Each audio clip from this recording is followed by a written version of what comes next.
Oke guys, bismillahirrahmanirrahim. Selamat datang kembali di channel Guru MTK, tempatnya belajar matematika.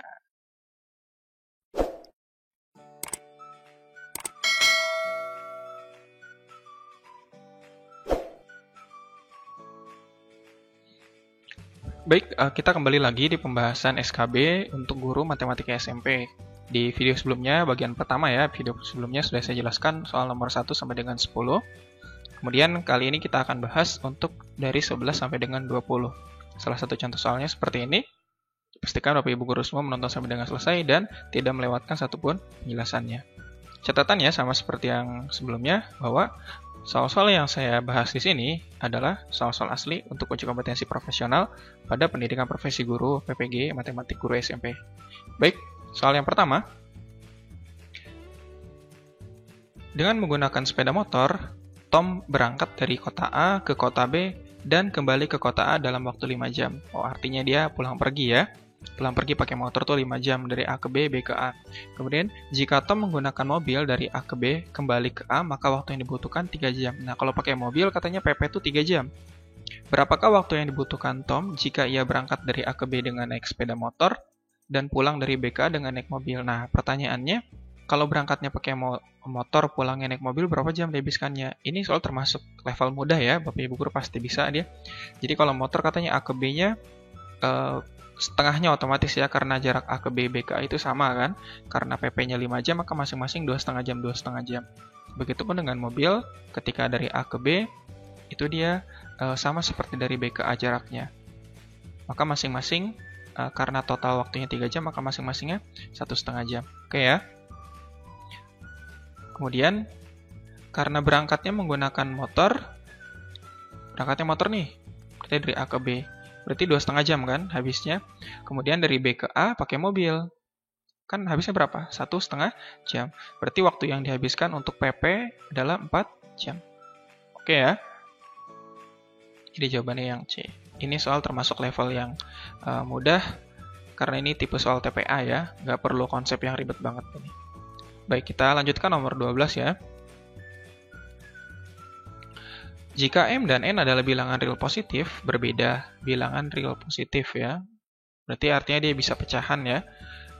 Dan M min 1 per N sama dengan N dikurangi 1 per M. Maka nilai M kali N berapa? Ini saya coba misalkan aja ya. Saya misalkan M itu A per B, N itu B per A. Saya buat seperti ini kenapa? Melihat dari kesamaan yang di sebelah sini. Berarti saya prediksi bentuknya pecahan tapi yang saling berkebalikan. Coba ya kita substitusikan ke sini. Jadi kan hasilnya A per B dikurangi 1 per B per A. Oke ya. Jadi si M-nya A per B, N-nya 1 per B per A. Sedangkan yang ini hasilnya adalah B per A dikurangi 1 per A per B. Ternyata ketika kita coba operasikan, hasilnya ini kan dibalik nih. Ini dibalik ya, jadinya A per B. Yang ini dibalik. Yang ini ya, dibalik. Jadi sama seperti ini, jadi B per A. Hasilnya ternyata sama-sama 0. Maka pemisahan dapat diterima.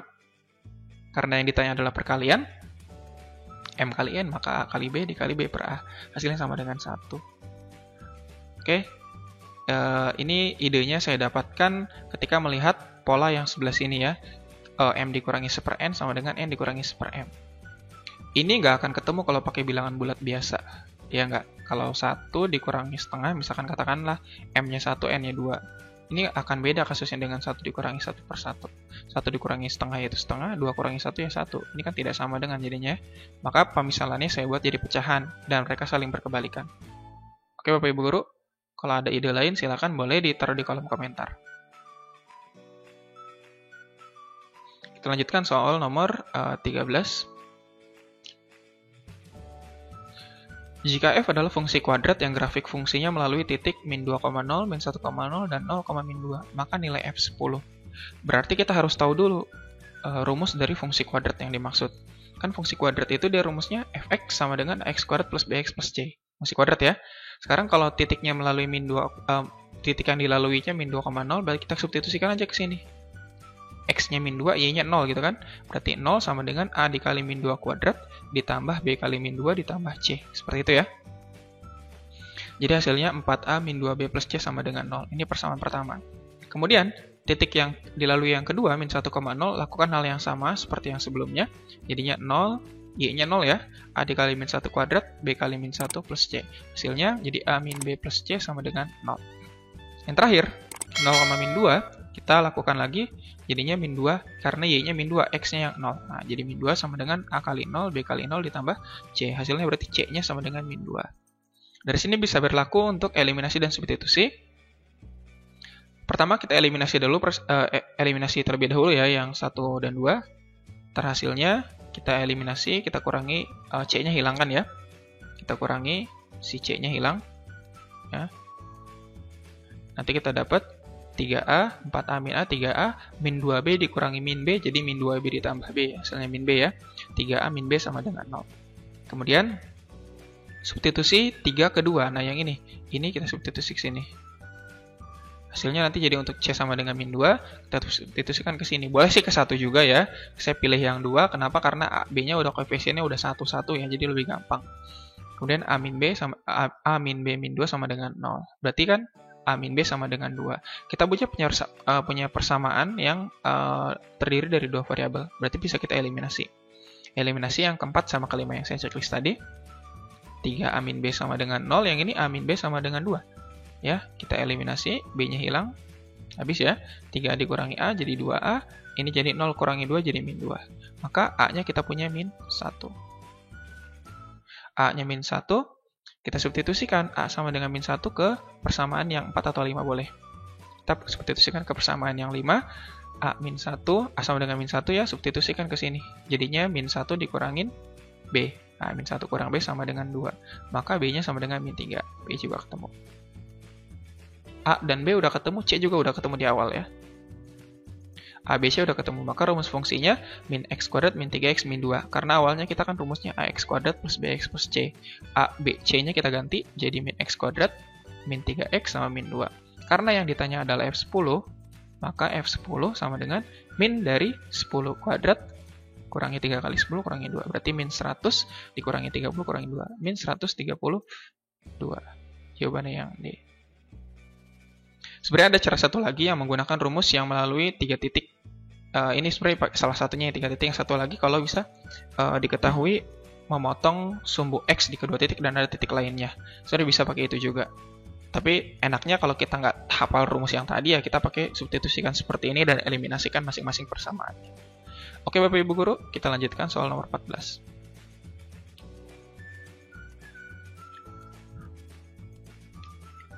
Jarak titik-titik potong grafik Y sama dengan 10X kuadrat min 35X plus 30 terhadap sumbu X, katanya gitu. Jadi titik-titik potong terhadap sumbu X itu jaraknya berapa sih gitu kan. Jadi sini kan mau potong sumbu X nih. Jadi kan gini kurvanya nih. Tekanlah kurvanya begini ya. Nah gitu kan. Nah titik-titik potong ini jaraknya berapa nih dari sini sampai sini. Itu berapa jaraknya. Itu yang dimaksud soal ya. Jadi kalau misalkan ada grafik, dia mau potong sumbu X, nah jarak titik potong di sumbu X-nya itu berapa? Gitu maksud soalnya. Jadi gini, titik potong dengan sumbu X itu artinya Y sama dengan 0. Ya. Jadi titik potong dengan sumbu X itu artinya Y sama dengan 0. Oke ya. Kemudian kita substitusikan ke persamaan, dapat jadi 0. Nah yang ini bisa kita sederhanakan, 5-nya bisa kita faktorkan keluar. Oke, jadi 5 kali 2X kuadrat kan jadi 10X kuadrat lagi kan? 5 kali min 7 min 35, 5 kali 6, 30. Nanti kita jadi bisa sederhanakan lagi, 5-nya kita coret. Oke, dibagi ke sini. Jadi 2X kuadrat min 7X plus 6. Ini bisa kita faktorkan, dapat 2X min 3 dan X min 2. Maka masing-masingnya 2X min 3 sama dengan 0 dan X min 2 sama dengan 0. Kita dapat X sama dengan 3/2, kita dapat juga di sini X sama dengan 2. Nah, karena yang diminta jaraknya, berarti katakanlah di sini yang 3/2. Yang ini 2. Nah, jaraknya berapa? Gitu kan? Tinggal dikurangin aja. Kan titik koordinatnya itu kan 3/2,0 sama 2,0. Karena di titik di sumbu X ya. Nah, maka jaraknya gimana ya? Tinggal kita kurangin ya. 2 dikurangi 3/2. 2 dikurangi 3/2. Jarak yang ini ya. Nah, atau bisa menggunakan rumus jarak dari dua titik ya. Akar dari X1 kurang X2 kuadrat ditambah Y1 min Y2 kuadrat. Bisa pakai itu juga. Cuman karena dia sama-sama di sumbu X, lebih gampang langsung kita kurangin aja. Ya. Dikurangin, tapi mutlak sebenarnya jaraknya itu mutlak ya. Nah, bisa 3/2 kurangi 2 atau 2 dikurangi 3/2. Hasilnya sama dengan 0,5. Seperti itu ya Bapak Ibu Guru, yang B jawabannya. Oke, Kita lanjutkan ke soal nomor 15. Sekali lagi, yang namanya titik potong dengan sumbu X berarti Y-nya sama dengan 0. Nomor 15. Grafik Y sama dengan X dikali 4 min X berpotongan dengan grafik Y sama dengan 4 min X di titik P dan Q. Jarak kedua titik potong tersebut berapa katanya. Nah, kalau saya visualisasikan seperti ini dia. Jadi ada grafik. Kurang lebih begini dia.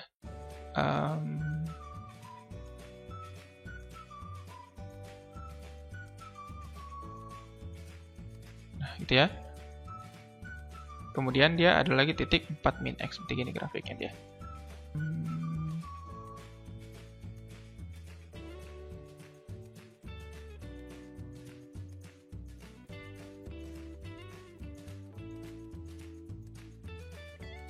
Nah, 4 ini, oh sorry, ini harusnya dia, sorry, gambarnya gini dia.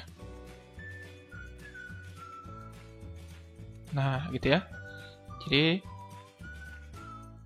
di sini 0, di sini 4. Nah, gitu. Nah, titik potong ini P dan Q, itu jaraknya berapa katanya jarak kedua titik potong ini? Itu yang jadi pertanyaan. Caranya gimana? Kita substitusikan saja. Yang Y ini, Y sama dengan 4 min X, kita substitusikan ke sini. Nah, ini liuk dia. Jadinya 4 min X sama dengan X dikali 4 min X, gitu kan? Jadi 4 min X sama dengan 4X min X kuadrat. Kemudian kita bina ruaskan ke kiri, jadinya X kuadrat. Kemudian min X, min 4X, 4 sama dengan 0, jadinya X kuadrat min 5X plus 4 sama dengan 0. Berarti X min 4, X min 1 sama dengan 0. Berarti dia berpotongannya di X sama dengan 4 dan X sama dengan 1. Oh, berarti di sini 1 dia nih. 1. Oke, karena yang ditanya adalah ini, bisa kita pakai Pitagoras ya. Atau bisa kita gunakan jarak 2 titik. Oke, berarti dari sini ke sini jaraknya dia 3. Gitu kan? Dari sini ke sini kita nggak tahu berapa. Berarti kita substitusikan aja yang 1 dulu nih. Kalau 1, kita substitusikan ke salah satu persamaan. Kita substitusikan ke Y sama dengan 4 min X ya. Jadi Y sama dengan 4 min 1. Berarti Y sama dengan 3. Oh, berarti 3. Berarti koordinat di sini adalah, nah, ini dia 1,3. Berarti kalau kita lihat di sini bentuknya segitiga, siku-siku sama kaki kan? Ya enggak?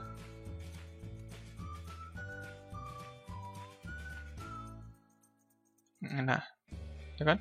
Ini 1, ini 4 tadinya kan? Maka jaraknya berapa? Ini 3 kan? Ini 3, ini 3 kan? Oke. Sorry, ini nggak usah pakai angka lah ya. Ini ya, langsung aja 3. Dari 0 ke 3 juga 3 kan ini juga 3. Nah, maka ini otomatis 3 akar 2 dong. Ya enggak? 3 akar 2. Bisa gunakan Pitagoras ya. Atau gampangnya ini kan 3 akar 1. 3 akar 1 ini juga 3 akar 1. 3 akar 1, 3 akar 1, maka miring adalah 3 akar 2. Tinggal jumlahkan bilangan di dalam akarnya. Nah, cara menentukan bentuk akar seperti ini sudah saya jelaskan kok. Mungkin tambahan pengetahuan buat Bapak Ibu Guru. Sudah saya jelaskan cara menentukan trik cepat triple Pitagoras untuk angka-angka yang rumit. Nah, silakan videonya bisa dicek di list videonya saya ya. Silakan dilihat lagi di sana untuk jadi tambahin informasi. Oke, jadi 3 akar 2 jawabannya. Jaraknya 3 akar 2. Atau bisa juga kita menggunakan jarak antara dua titik kalau bentuknya bukan segitiga siku-siku. Nah, kan yang pertama koordinatnya 1,3, yang satu lagi 0,4 kan. Nah, berarti kita gunakan cara yang selanjutnya menggunakan jarak dua titik yang rumusnya D sama dengan akar dari X1 min X2 kuadrat ditambah Y1 min Y2 kuadrat. Gitu ya. Jadi D sama dengan akar dari X1-nya 1 sama 4 ya, berarti 1 kurang 4 kuadrat ditambah Y1 min Y2-nya dia tadi 3 kurangi 0 ya, 3 kurang 0 kuadrat. 0 dapat dari mana ini kan? Ini kan dia 4,0. gitu kan? Berarti D sama dengan akar dari 3 kuadrat ditambah ini 3 kuadrat. Artinya 9 tambah 9 ya, 18 kan? Jadi 9 ditambah 9. D sama dengan akar dari 18. Akar 18 kan 3 akar 2.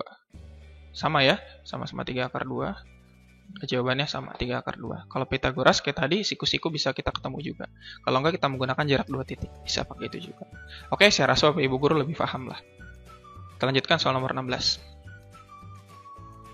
Jika B dan C adalah konstanta dan X kuadrat plus BX, maksudnya dari ini ya. Ini sama dengan ini, maka C kuadrat min B berapa? Ini kiri sama dengan kanan, berarti langsung aja nih, 6 itu langsung ketemu nih, 6 sama dengan C kali 2 kan? Ya udah berarti 6 sama dengan C plus, kok C plus 2, C kali 2, sorry. Ini udah tadi ya, sorry, saya salah mencet. Ini C dikali 2, berarti C-nya 3 ya, C-nya ketemu 3. Oke, kemudian B, berarti kan ini kan kata lain X, saya tulis di bawahnya ya. Artinya kan gini, X kuadrat plus BX plus 6 itu sama dengan X plus 3, X plus 2. Maka B ini adalah penjumlahan ini dengan ini kan. Ya udah berarti B-nya sama dengan 3 tambah 2 kan. Untuk koefisien X-nya 1 ya. Jadi kalau untuk bentuknya depan X kuadrat ya otomatis B adalah penjumlahan 3 dengan 2. Jadi B-nya sama dengan 5. Gitu. C-nya 3, B-nya 5. Ya udah substitusikan ke sini. Berarti 3 kuadrat dikurangin 5. 9 kurang 5. 4 jawabannya. Yang D. Cepat kan? Oke, mantap. Kita lanjutkan Bapak Ibu Guru. Nomor 17 sekarang. Sebuah benda ditembakkan tegak lurus ke atas. Ketinggian yang dicapai dalam waktu T detik dalam satuan meter dinyatakan dengan HT T kali 30 min T. Lama benda itu berada pada ketinggian yang tidak kurang dari 221 meter adalah tidak kurang. Berarti lebih dari sama dengan ya. Kalau tidak kurang tuh lebih dari sama dengan. Berarti katanya ketinggiannya tidak kurang dari 221. Berarti T dikali 30 min T lebih dari sama dengan 221. Berarti 30T dikurangin T kuadrat lebih dari sama dengan 221. Pindah ruaskan semua ya. Jadi T kuadrat min 30T plus 221 kurang dari sama dengan 0. Jadi kita faktorkan.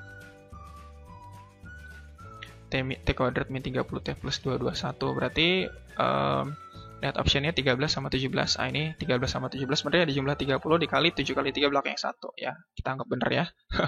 Tapi benar sih ya, 13 kali 17, 221. Kurang dari sama dengan 0. Berarti di sini T sama dengan 13. T sama dengan 17. Kita cek di garis bilangan. Ini 13. Ini 17. Ini full. Ini juga full. Karena yang diminta kurang dari sama dengan berarti negatif ya. Jangan sampai salah dalam penentuan tanda. Awalnya kan min T kuadrat. Min T kuadrat saya pindahkan ke kanan. Jadi T kuadrat kurang dari sama dengan dan seterusnya. Gitu kan. Jadi tandanya makanya berubah jadi kurang dari sama dengan. Awalnya lebih dari sama dengan, pindah jadi kurang dari sama dengan. Karena si min T kuadratnya saya pindahkan ke kanan. Begitu ya Bapak Ibu Guru ya. Bisa ya. Kita uji untuk ambil bilangan di kanan 17. Katakanlah 20. 20 kurangi 13 positif. 20 kurangi 17 juga positif. Berarti kanan positif. Min ini plus. Artinya memenuhi ya. Karena kita butuhnya yang negatif. Berarti bilangan yang memenuhi adalah antara 17 dan 13. Jadi kesimpulannya dia 13 kurang dari T kurang dari sama dengan 17. Agar dia lama benda itu berada pada ketinggian yang tidak kurang dari 21. Yaitu selama T-nya antara 13 dan 17. Yang B jawabannya. Gitu. Oke. Kita lanjutkan 18. Untuk menyelesaikan suatu pekerjaan selama 72 hari diperlukan pekerja sebanyak 24 orang. Setelah dikerjakan 30 hari, pekerjaan dihentikan selama 6 hari. Jika kemampuan bekerja setiap orang sama, agar pekerjaan tersebut selesai sesuai jadwal semula, maka banyak pekerja tambahan yang diperlukan. Nah, yang diminta pekerja tambahan. Oke, konsep ini sering banget saya jelaskan tentang perbandingan berbalik nilai ya. Kalau pekerjaan dengan waktu kerja itu perbandingan berbalik nilai.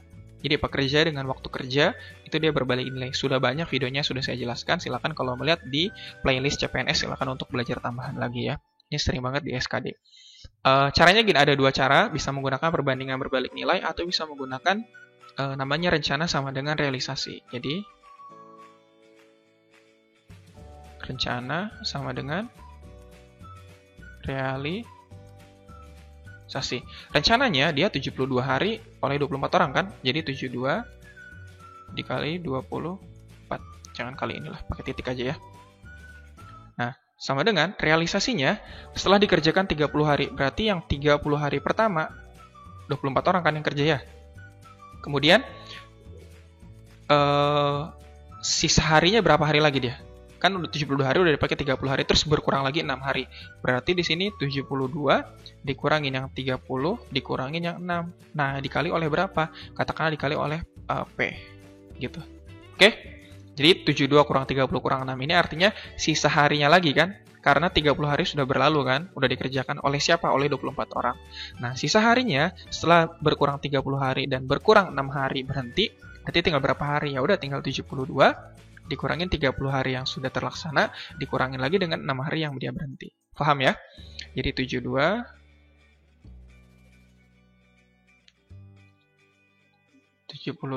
dikali 24 sama dengan 30 kali 24 ditambah dengan 72 dikurangi 36. 36 ya, 36P. Ini saya bagi dengan, saya bagi 12 dia. Dibagi 12, bagi 12, bagi 12. Jadi 72 kali 2 sama dengan 30 kali 2 tambah 3P. Nah, ini masih bisa dibagi 3 ya. Saya bagi 3 lagi. Bagi 3, bagi 3, bagi 3. Jadinya 72 bagi 3 ada 4 ya. 24 kali 2 sama dengan 15. 10, sorry. 10 ya, ini 10 kali 2 ditambah P.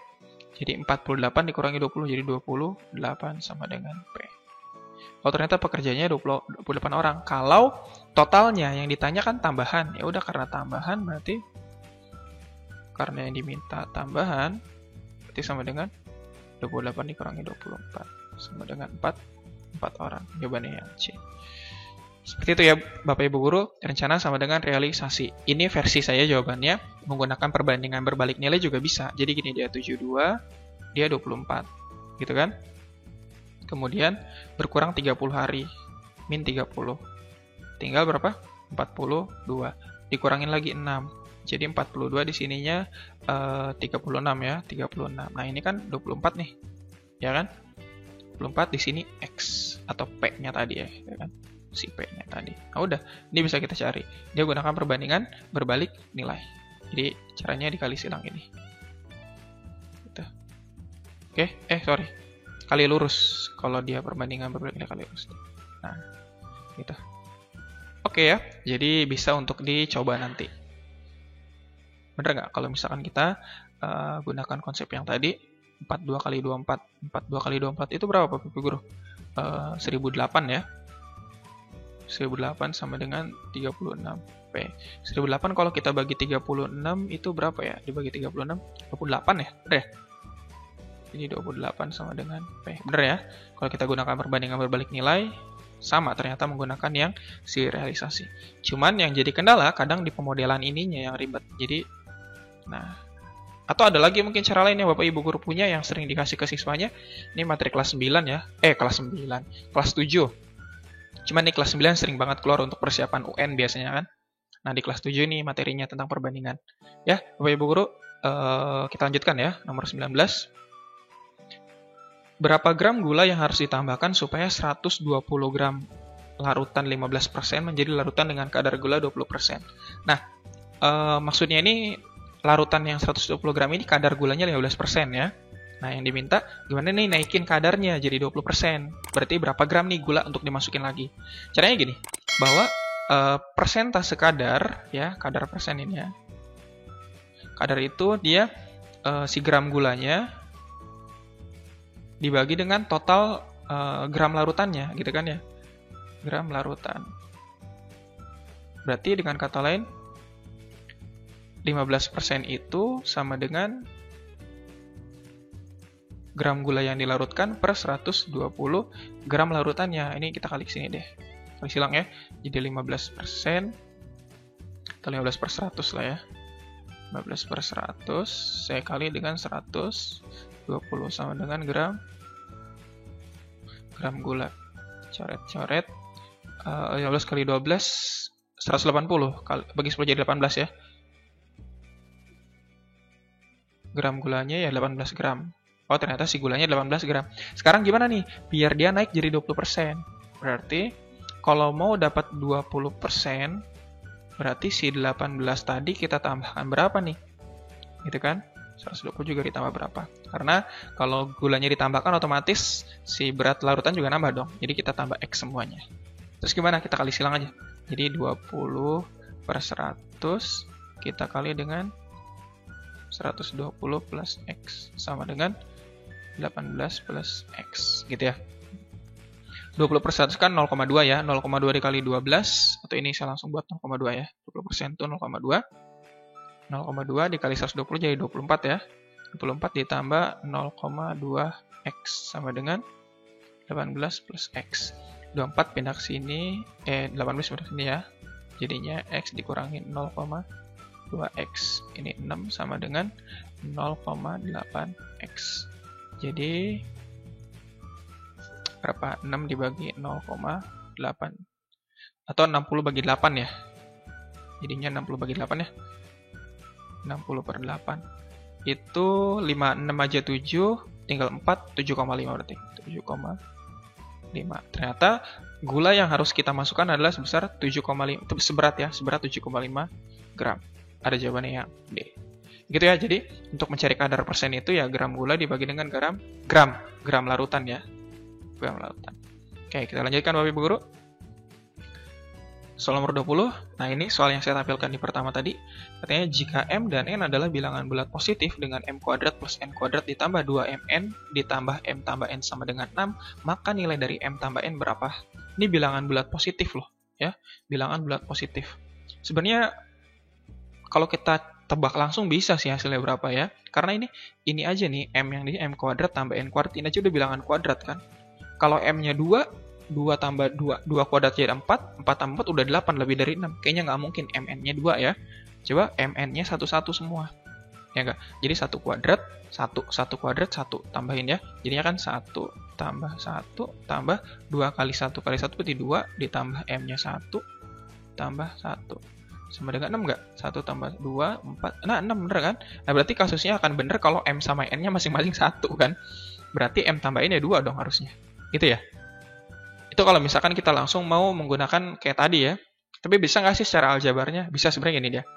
Kan M kuadrat plus N kuadrat plus 2MN ditambah M ditambah N sama dengan 6. Nah, ini kan M plus N. Ini dia M plus N, ini M plus N. Ditambah M plus N sama dengan 6. Kita misalin aja nih jadi A, ini kali A gitu kan, ditambah A sama dengan 6, jadinya A kuadrat plus A min 6. Jadi si M plus N-nya saya misalin A ya, Bapak Ibu Guru. Nah, ini kita faktorkan jadi A plus 3 ya, A plus 3, A min 2 sama dengan, berarti A-nya sama dengan min 3, A sama dengan 2. Nah, min 3 nggak mungkin ya, tidak memenuhi dia. Kenapa? Karena penjumlahan dua bilangan positif ya hasilnya positif dong, nggak mungkin negatif. Ini nggak mungkin ya. Nah, kita ambil yang A. Berarti di sini M plus N sama dengan 2. Bener kan prediksi kita di awal? Kalau masing-masing M dan N yang satu-satu semua ya jumlahnya pasti 2. Oke, berarti bener ya M plus N sama dengan 2 yang A jawabannya. Gitu. Oke Bapak Ibu Guru, kalau ada yang ditanyakan dan yang ingin didiskusikan silakan taruh di kolom komentar, kita akan diskusikan bersama-sama. Dan kalau misalkan Bapak Ibu Guru ada yang ingin ditanyakan terkait soal, bisa kirimkan ke email channelgurumtk@gmail.com maksudnya, gitu kan. Oke, jangan lupa untuk subscribe, jangan lupa untuk like, dan share kepada rekan-rekan yang lainnya agar bisa belajar sama-sama. Semoga bisa keterima sebagai CPNS ya, calon pegawai negeri sipil, dan nanti berubah jadi status jadi PNS. Terima kasih sudah menonton. Assalamualaikum warahmatullahi wabarakatuh. Next, tunggu ya video selanjutnya, jangan sampai ketinggalan.